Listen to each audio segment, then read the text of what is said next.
Le mardi 25 et le mercredi 26, je me suis rendu donc à Ankara puis à Istanbul, à la tête d'une délégation qui comprenait 2 ministres de la République et le conseil spécial du chef de l'État, ainsi que des techniciens.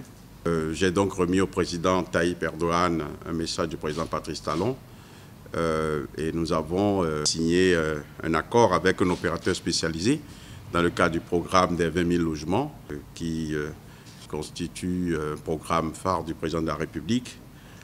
Nous avons identifié un partenaire technique de référence qui va travailler avec notre pays et un accord a été signé parce que ce groupe est un groupe qui montre un grand intérêt et qui a de l'expertise que nous pouvons utiliser en lien avec les entreprises béninoises pour pouvoir accélérer le programme de réalisation des 20 000 logements.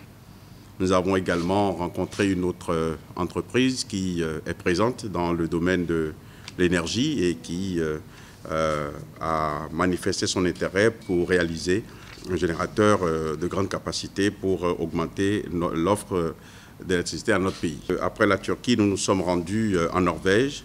Nous sommes rendus à Oslo du 27 au 28 avril 2017, toujours pour consolider nos relations avec ce pays et surtout parce qu'il y avait une urgence écologique pour laquelle le chef de l'État a tenu que très rapidement nous puissions solliciter le partenaire norvégien.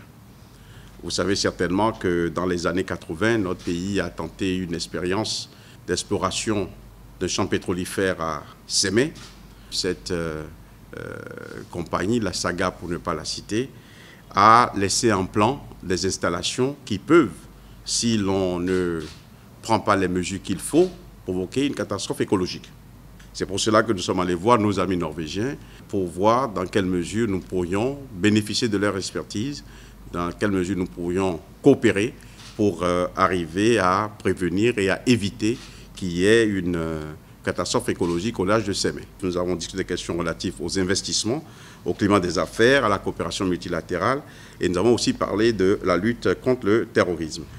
Enfin, j'ai signé au cours de ce séjour 2 accords. J'ai signé un premier accord avec l'Institut norvégien pour les affaires internationales, qui est un centre de recherche qui concentre ses activités sur les questions internationales.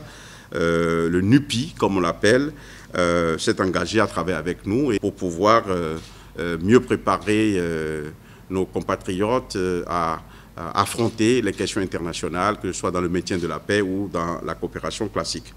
Le deuxième accord que j'ai signé au nom de notre pays a été avec la Norwegian African Business Association, qui est une association des gens du secteur privé, des investisseurs qui s'intéressent à l'Afrique. Nous avons signé un mémorandum d'accord pour faciliter leur arrivée dans ce pays. Et le conseil spécial du chef de l'État a fait une présentation du programme d'action du gouvernement où les programmes prioritaires ont été exposés, expliqués à un parterre impressionnant d'hommes d'affaires norvégiens.